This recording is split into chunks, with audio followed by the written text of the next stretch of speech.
கத்திரிக்காய் போட்டு காரக்குழம்பு எப்படி இருக்குதுன்னு பார்க்கலாமா? எண்ணெயில் வதக்கி அது தேவையான பொருள் வெங்காயம், தக்காளி, கத்திரிக்காய் அரிஞ்சு தண்ணியில் போட்டுக்கணும். வெங்காயம் சின்ன சின்னதாக அரிஞ்சிக்கணும்.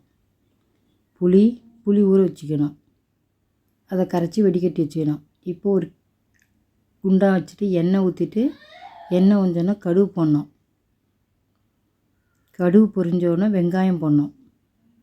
வெங்காயம் போட்டு நல்லா வதக்கிடுங்க. வதங்கினோன்னே தக்காளி சேர்த்துருங்க. தக்காளி ஒரு கலக்கிட்டு புளி தண்ணி எடுத்து அதில் ஊற்றிடணும்.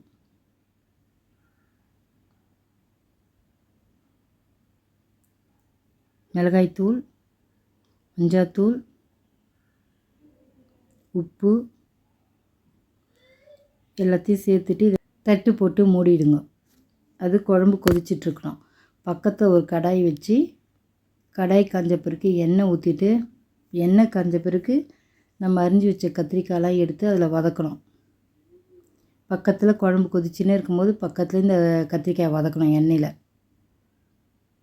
எண்ணெயில் நல்லா வதக்கணும் கத்திரிக்காய்.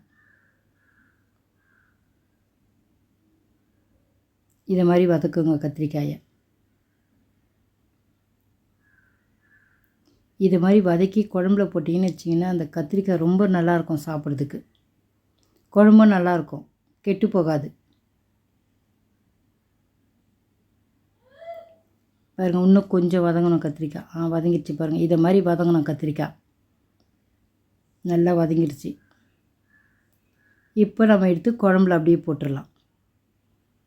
கத்திரிக்காயும் உடையாது, அப்படியே முழுசாக தான் இருக்கும். இதை மாதிரி கொதிக்கும்போது கத்திரிக்காய் எடுத்து போட்டு கொதித்த உடனே இறக்கிடலாம். பாருங்கள் எப்படி கொதிக்குது.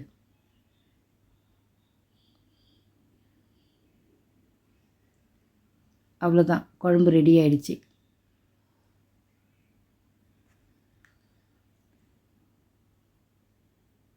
சாப்பிட்டு பார்த்துட்டு எப்படி இருக்குதுன்னு சொல்லுங்கள். நீங்களும் இதே மாதிரி வச்சு பாருங்கள். குழம்பு ரொம்ப நல்லாயிருக்கும் சாப்பிட்றதுக்கு.